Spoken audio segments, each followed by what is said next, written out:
Video کے نیچے subscribe کے بٹن پہ کلک کریں، بیل کے آئیکن پہ کلک کیجئے تاکہ ہر نئی ویڈیو کی نوٹیفیکیشن آپ کو مل جائے۔ بسم اللہ الرحمن الرحیم نحمده ونصلی علی رسولہ الکریم اما بعد اعوذ باللہ من الشیطان الرجیم بسم اللہ الرحمن الرحیم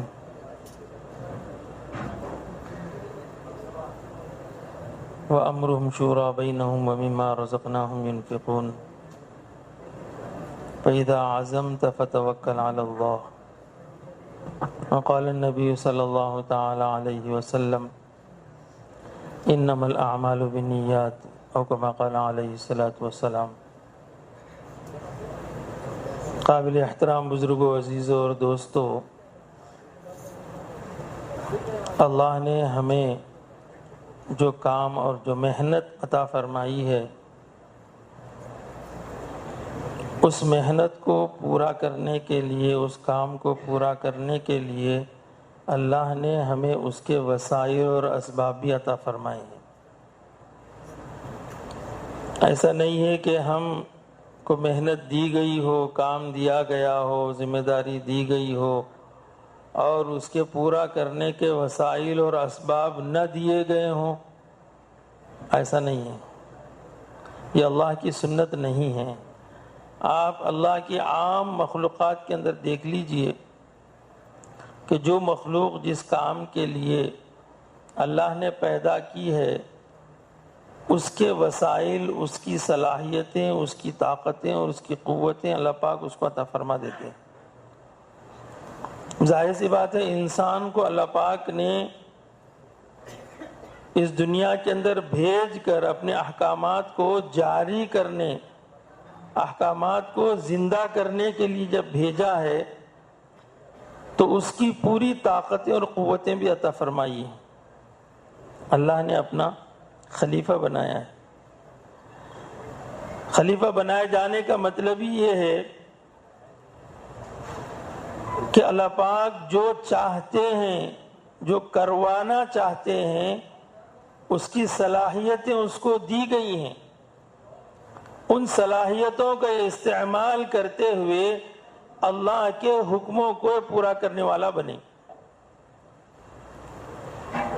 اللہ نے ہمیں، بلکہ پوری مخلوقات میں اللہ نے انسان کو ایک طاقت عطا فرمائی ہے، وہ ہے قوت ارادہ۔ یہ اللہ کی اہم صفتوں میں سے ایک صفت ہے، یہ کسی اور مخلوق کو نہیں دی گئی۔ قوت ارادہ اللہ پاک نے صرف انسان کو عطا فرمایا ہے کہ یہ چیز، جس چیز کا یہ ارادہ کر لیتا ہے، بلکہ احادیث میں آتا ہے کہ مسلمانوں کی، ایمان والوں کی جماعت کسی چیز کا ارادہ کر لیتی ہے، کسی چیز کو چاہ لیتی ہے تو اللہ بھی اس کو چاہ لیتے ہیں۔ ہاں، بلکہ علماء عقائد نے یہاں تک فرمایا ہے کیونکہ اللہ کے حکم کے بغیر، اللہ کی مرضی اور مشیت کے بغیر کوئی چیز وجود میں نہیں آ سکتی۔ ان اللہ علی کل شیء قدیر۔ لیکن بہت ساری چیزیں وہ ہوتی ہیں جو اللہ پاک جس سے راضی نہیں ہوتے، خوش نہیں ہوتے، ناراض ہوتے ہیں، لیکن وہ چیزیں بھی وجود میں آ جاتی ہیں، وہ بھی انسان کر گزرتا ہے۔ تو فرمایا کہ جب آدمی کسی غلط چیز کا، گناہ کا ارادہ کرتا ہے جو کہ اس کا اختیار ہے، ارادہ کرنے کے بعد جب اس کام کو کرنے کا پوری طرح سے عزم کر لیتا ہے اور پھر اس کام کے کرنے کے قریب ہو جاتا ہے، پھر اللہ پاک کی مشیت بھی اس کے ساتھ ہو جاتی ہے۔ چونکہ اللہ نے اختیار دیا ہے تو اللہ پاک بھی اس کو چاہ لیتے ہیں کہ یہ کر لے۔ ہاں، اس کے بعد جزا اور سزا بعد میں ہوگی، لیکن انسان کے ارادے کی اللہ نے ایسے لاج رکھی ہے۔ تو اس لیے اگر ہم ارادہ اور نیت کریں گے، عزم کریں گے، کسی کام کے کرنے کے لیے آگے بڑھیں گے تو اللہ پاک ان چیزوں کو ہمارے لیے آسان کریں گے۔ اس لیے حضرات صحابہ اکرام رضی اللہ عنہم اجمعین اس قوت ارادہ کی وجہ سے جب کبھی بھی ان کے سامنے کوئی تقاضے آ جاتے، کوئی چیز دی جاتی، کوئی ذمہ داری دی جاتی تو بے دریغ اس کو قبول کر لیتے. کیوں؟ سمجھتے تھے کہ ارادہ کرنے کے بعد اللہ کی طاقت ہمارے ساتھ ہو جائے گی، اللہ کی قوت ہمارے ساتھ ہو جائے گی، اللہ کی مرضی ہمارے ساتھ ہو جائے گی، اللہ پاک کی مدد ہمارے ساتھ ہو جائے گی. جس کو اللہ نے فرمایا ان تنصروا اللہ ینصرکم، تم اللہ کی مدد کرو گے، یعنی کام کے کرنے کا تم ارادہ کرو گے، کام کے کرنے کی نیت کرو گے، اس کام کو آگے لے کر چلنا چاہو گے تو پھر اللہ کی مدد بھی تمہارے ساتھ شامل حال ہو جائے گی.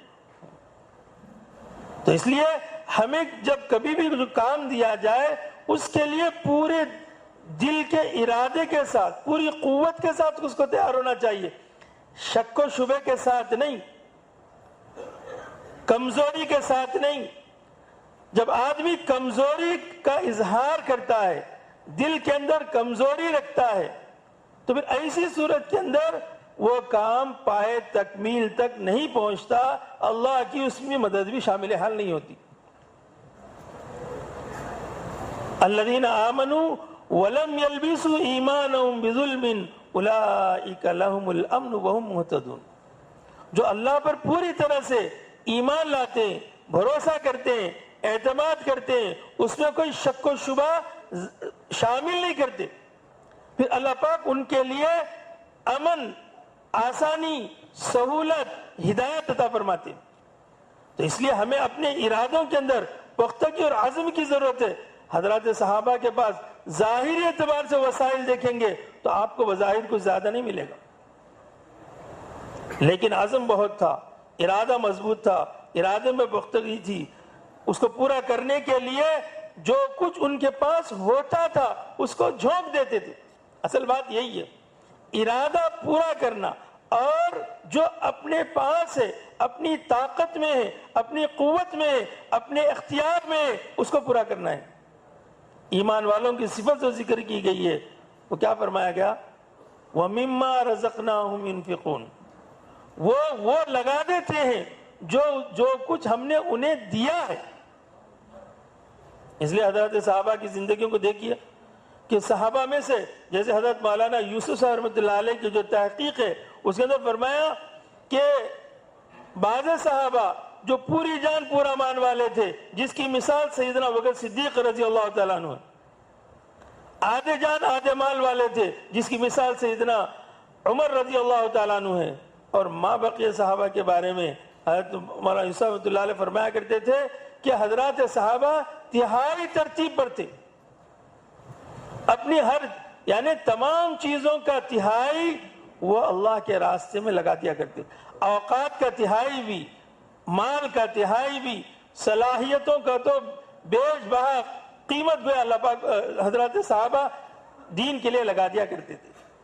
تو اللہ نے ہمیں جو طاقت و قوت دی ہے اس کا صحیح استعمال، اس لیے فرمایا قیامت کے دن آدمی کے قدم اس جگہ سے ہٹ نہیں پائیں گے جب تک کہ وہ 5 سوالات کا جواب نہ دے دے، جس میں سے عمر کہاں صرف کی، ان عمری ہی این افناہ، کہ عمر کا ایک بہت بڑا حصہ تمہیں دیا گیا تھا، وہ طاقت تمہیں دی گئی تھی، قوتیں تمہیں دی گئی تھی، اس کا تم نے کہاں استعمال کیا. ان شبابہ، شباب سے مراد صرف جوانی نہیں بلکہ جو کچھ صلاحیت اللہ نے ہمیں دی ہے، جو کچھ طاقت اللہ نے ہمیں دی ہے، جو انفلوئنس ہمیں دیا ہے، جو اللہ پاک نے وجاہت ہمیں عطا فرمائی ہے، ان ساری چیزوں کو کہاں صرف کیا گیا. آج ہمارے اندر بولنے کی اللہ پاک نے صلاحیت دی ہو، کسی کو سمجھانے کی صلاحیت دی ہو، کسی کو اپنے سے قریب کرنے کی صلاحیت دی ہو، کسی کو اپنی بات منوانے کی صلاحیت دی ہو، کسی کو مال کی صلاحیت دی ہو، کسی کے اندر جسمانی قوت کی صلاحیت دی ہو، ان ساری صلاحیتوں کو یہ ہمارے ہاتھ میں امانت ہے. اس لیے حضرات صحابہ اکرام رضی اللہ عنہ اجمعین جہاں کہیں بھی جس قوت کا، جس صلاحیت کا، جس کام کا استعمال کیا جانا ہوتا تھا اس کو لگا دیا کرتے تھے، اس کو باقی نہیں رکھتے، انتہا تک لگا دیتے. ہاں، یُسِرُونَ عَلَىٰ أَنفُسِهِمْ وَلَوْ كَانَ بِهِمْ خَصَاصَةٌ، جو کہا گیا ہے جو کچھ ہوتا تھا سب کو لگاتے تھے، جس کا نتیجہ یہ ہوا کہ پوری دنیا کے اندر اس وقت دین اور دین کی محنت جو پھیلی ہوئی ہے وہ حضرات صحابہ کرام رضی اللہ تعالیٰ اجمعین کی محنتوں کا نتیجہ ہے۔ روس کے علاقے کے اندر ایک جماعت گئی پڑوس ملک کی، وہاں معلوم ہوا کہ حضرت عباس رضی اللہ عنہ کی اولاد میں سے کوئی لوگ وہاں پر مدفون ہیں، ان کی وہاں مزار ہے، ان کی زیارت کے لیے گئے۔ معلوم ہوا کہ ان کی زیارت کے لیے چلے گئے۔ وہاں پر جب زیارت کے لیے گئے تو وہ جو مقبرہ تھا وہ مقفل تھا، بند تھا، تالا تھا اس پر۔ وہاں جو سنتری تھا، نگران تھا، چوکیدار، اس سے کہا کہ ذرا کھول دیجیے، ہم جو زیارت کر لیتے ہیں، قبر کی، مزار کی زیارت کر لیتے ہیں۔ اس نے کہا کہ نہیں، یہ اس کے کھولنے کا وقت متعین ہے، سال میں ایک مرتبہ یہ کھلتا ہے، اس وقت اس کی زیارت ہوتی ہے، پھر اس کے بعد بند کر دیتے ہیں۔ انہوں نے کہا کہ ہم دور دراز علاقے کے ہیں، ہم بار بار یہاں آیا نہیں کرتے، ایک موقع سے ہم آ گئے ہیں، ہمارے لیے کھول دو۔ اس نے منع کر دیا۔ اللہ کا کرنا ایسا ہوا کہ اس مقبرے کے جو متولی تھے، ممکن ہے شاید ان کی نسل میں سے تھے، وہ آگے دیکھا کہ کچھ نئے لوگ، نئے چہرے نظر آ رہے ہیں۔ تو انہوں نے پوچھا کہ یہ کون ہیں؟ بولے کہ فلاں فلاں ملک والے ہیں۔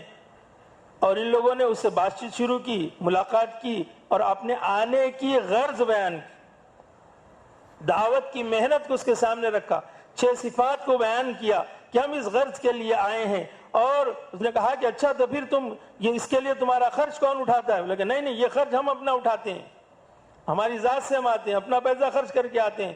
یہ ساری باتیں سننے کے بعد اس نے اپنے سنتری سے کہا، چوکیدار سے کہا کہ کھول دو تالا تاکہ وہ لوگ زیارت کر لیں۔ تو اس نے اعتراضاً یوں کہا کہ آپ اگر میں کھول دوں گا تو پھر اور لوگ بھی آ کر چاہیں گے کہ ان کے لیے کھول دیا جائے، وہ لوگ بھی اس کا مطالبہ کریں گے۔ تو اس نے کہا کہ کھول دو ان کے لیے، اس لیے کہ اندر جو آرام کر رہے ہیں وہ جس مقصد کو لے کر یہاں آئے تھے، یہ بھی اسی مقصد کو لے کر یہاں آئے ہیں۔ تو یہ دعوت کی جو محنت ہے، جو کام ہے، یہ اپنی جان اپنے مال کے ساتھ اس طرح سے جس طرح صحابہ کرام رضی اللہ عنہ اجمعین نے لگایا ہے، انہی کے نقش قدم پر اپنے آپ کو ڈالنا پڑے گا، تقاضوں پر کھڑا کرنا پڑے گا، جو مطالبات ہمارے سامنے آئے اس کو پورا کرنا پڑے گا۔ ایسا نہیں ہے کہ جو یہ کام کے کرنے میں کہیں پر بھی مایوسی اور نا امیدی نہیں ہے۔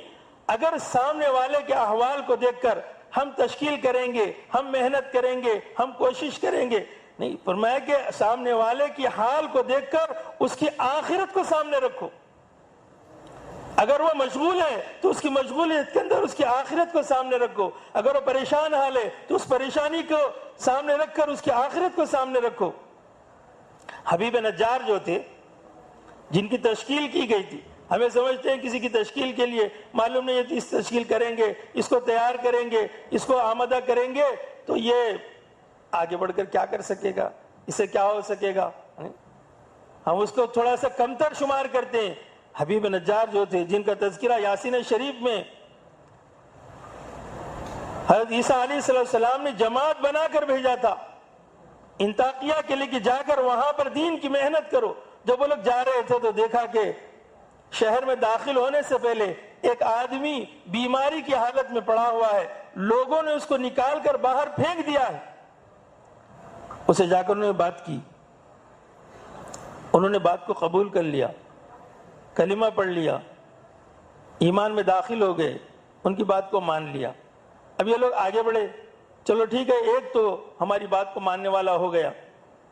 جب شہر میں جا کر محنت کی تو لوگ جب ان کی بات کو ماننے سے انکار کرنے لگے، ان کی بات ماننے سے گریز کرنے لگے، دور ہٹنے لگے، انہیں معلوم ہوا حبیب نجار کو، تو یہ شہر میں داخل ہو گئے۔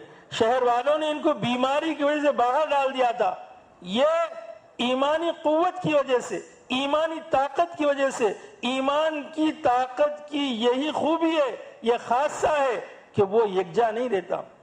اگر دعوت کا جذبہ نہیں ہے، قربانی کا جذبہ نہیں ہے، محنت کا جذبہ نہیں ہے، تو اس کا مطلب یہ ہے کہ ہمارا ایمان کمزور ہے۔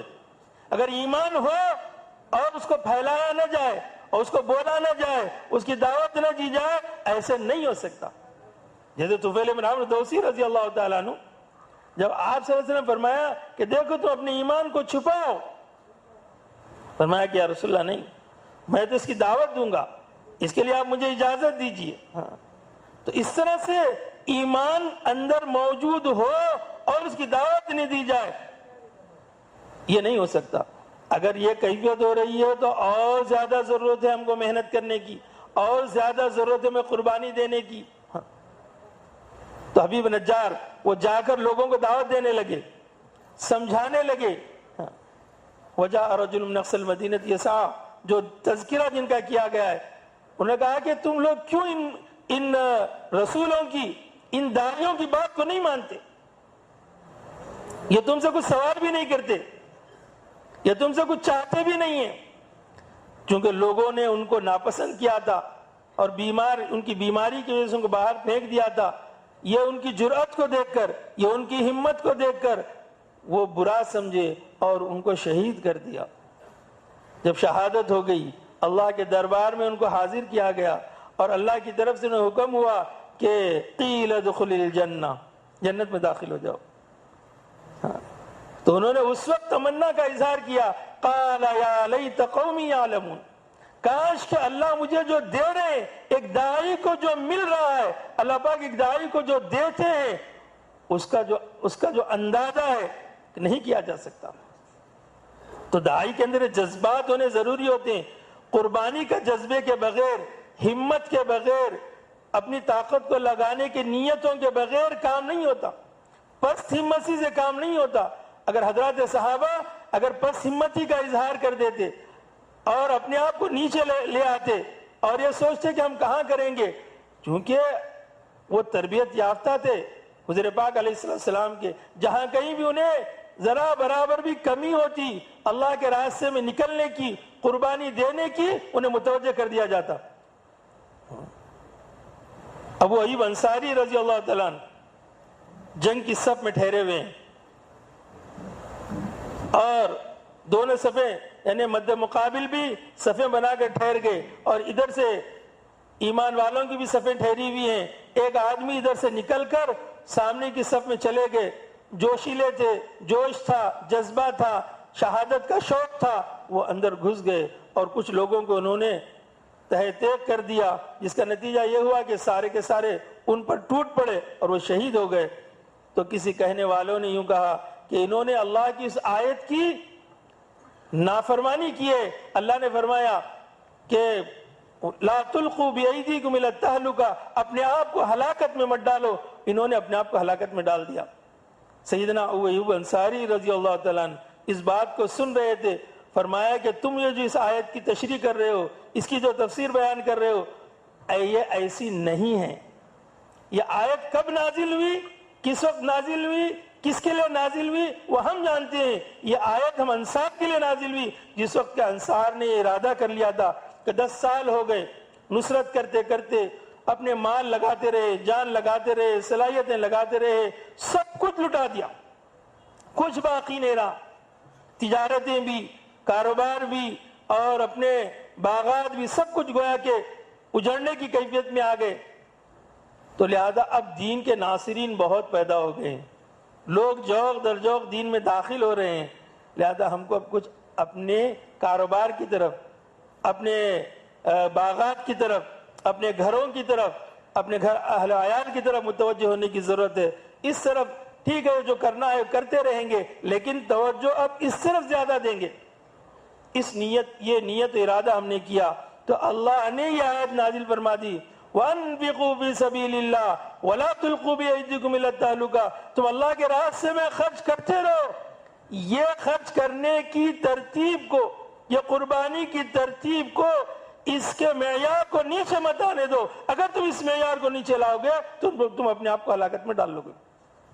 تو اس لیے ہمیں اپنی قربانی کے معیار کو بڑھانے کی ضرورت ہے، اور خاص طور سے ایسے موقع کے پر جبکہ ہمارے سامنے کچھ تقاضے ہوں، کچھ عنوانات ہوں.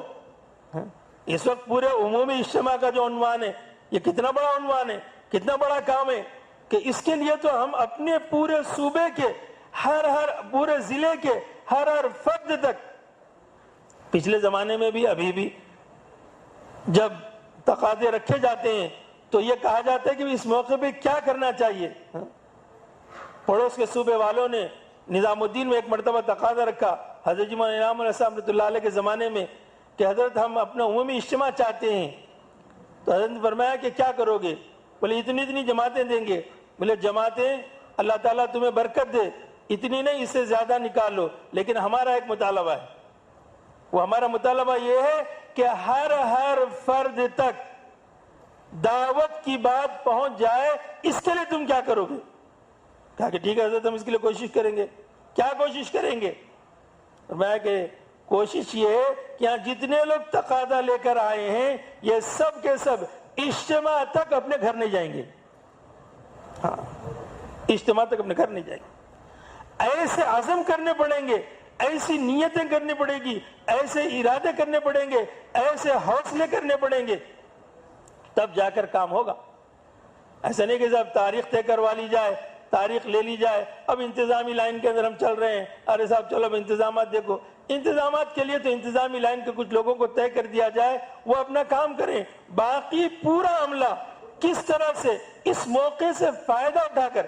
دیکھیے کہ حضرت حضور پاک علیہ السلام کے مدینہ المنورہ جانے سے پہلے آپ صلی اللہ علیہ وسلم نے اس گویا کے وہاں کے اس اجتماع کے لیے آپ کی آمد سے پہلے 1 سال محنت کروائی۔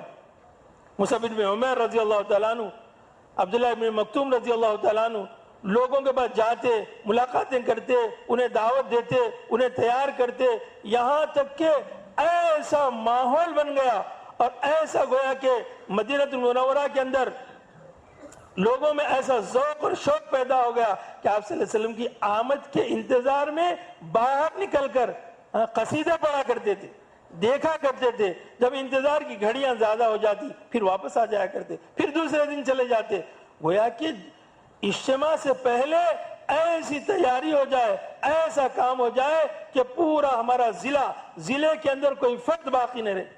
ابھی بھی اگر ہم یہ سوچ رہے ہوں، اگر ہمارے اندر یہ خیال ہو کہ چلو صاحب ٹھیک ہے کچھ جماعتیں نکال دیں گے، جماعتیں کچھ لکھوا دیں گے، لہذا ہم جو ہے کیا کہتے ہیں کہ ہمارے بڑوں کو مطمئن کر لیں گے۔ حضرت نے فرمایا کہ اگر تم یہ کام کر رہے ہو تو یہ ایک تنظیمی کام ہے، تبلیغی کام ہے، یہ امت کی محنت والا کام نہیں ہے۔ امت کی محنت کے لیے تو ہر فرد تک جانا پڑے گا، ایک آدمی ہماری آنکھوں سے اوجھل نہ ہو۔ حضرات صحابہ ایک آدمی کے لیے بھی محنت کیا کرتے تھے، ایسا نہیں ہے کہ صاحب ایک آدمی چھوڑ دو۔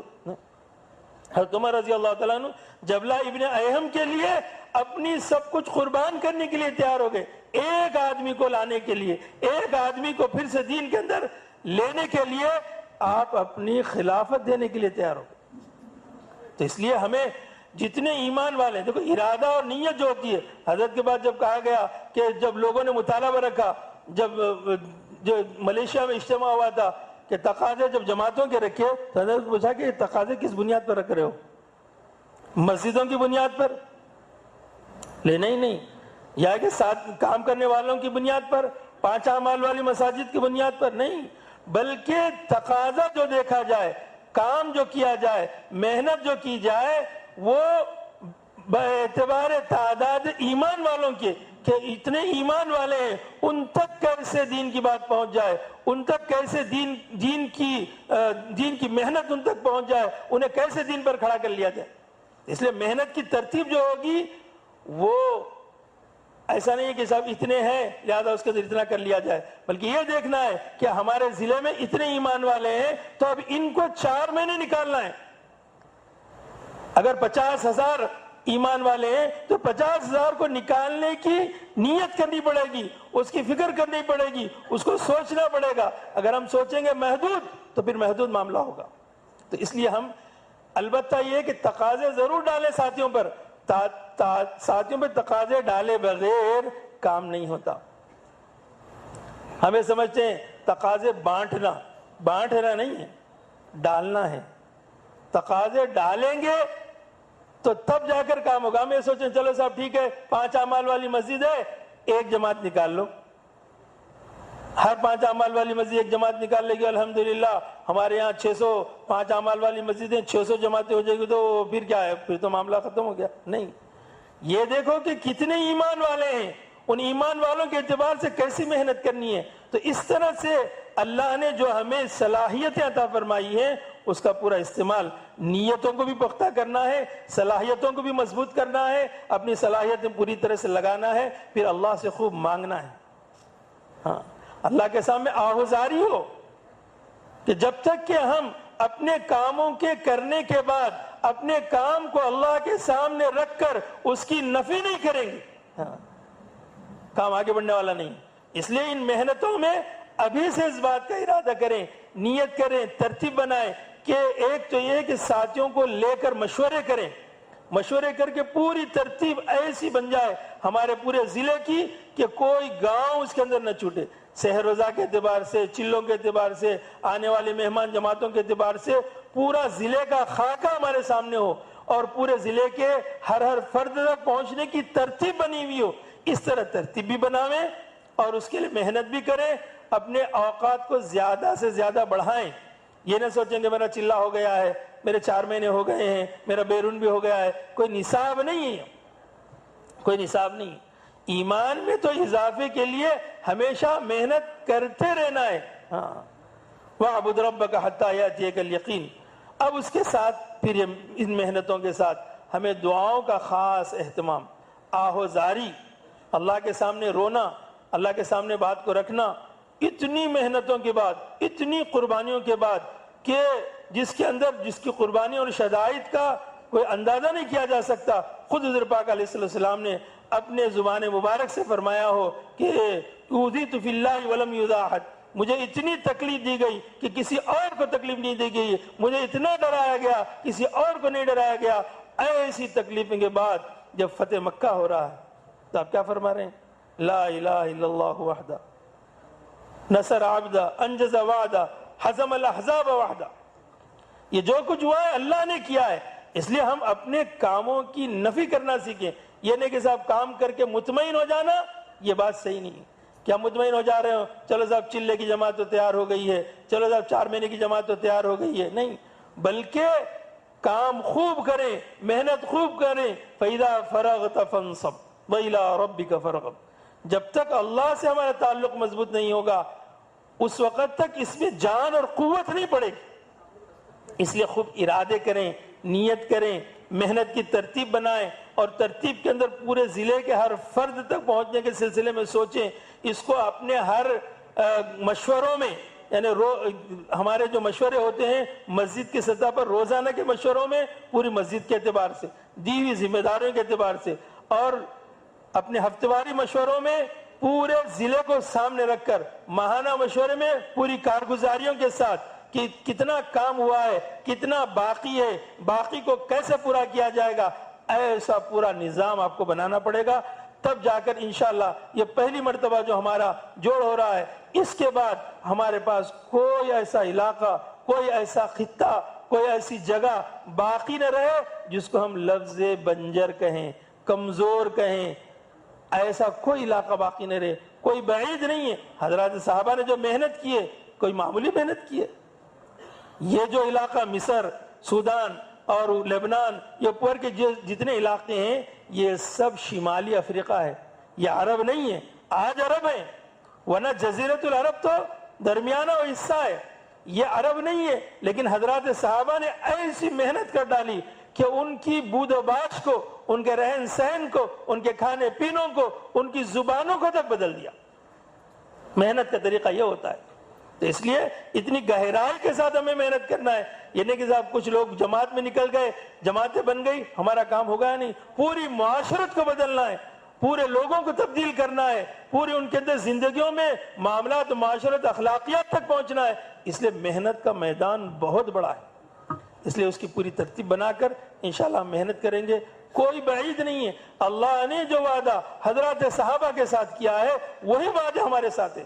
اِنَّا لَنَنْصُرُ رُسُولَنَا وَالَّذِينَ آمَنُوا فِي الْحَيَاةِ الدُّنْيَا وَيَوْمَ يَقُومُ الْأَشْهَادُ. ہم رسولوں کے ساتھ اور ایمان والوں کے ساتھ اپنی مددوں کو شامل حال کرتے ہیں. اللہ کی مدد کا وعدہ ہمارے ساتھ ہر وقت کے لیے ہے. اس لیے محنت بھی کریں، نیت بھی پختہ کریں. ایسا نہیں کہ ڈھیلی ڈھالی نیت ہو.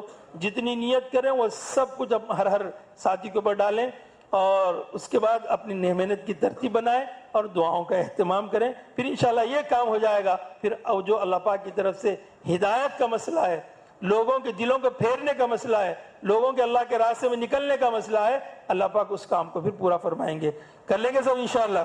اب بیٹھے ہیں اور اس کی ترتیب بنائیں، اور اس وقت چونکہ ہمارے سامنے بہت اہم ایک تقاضا جولائی اور اگست کا ہے، اس میں ہمارے بڑوں کی طرف سے خاص طور سے حضرات علماء کرام کے لیے کہا گیا ہے کہ 2 مہینے کی ترتیب میں ان حضرات علماء کو 100 علماء 2 مہینے کے لیے اور 100 علماء کرام چلے کے لیے، سالانہ چلے کے لیے آئیں، تاکہ نظام الدین کے تقاضے پورے ہو سکے۔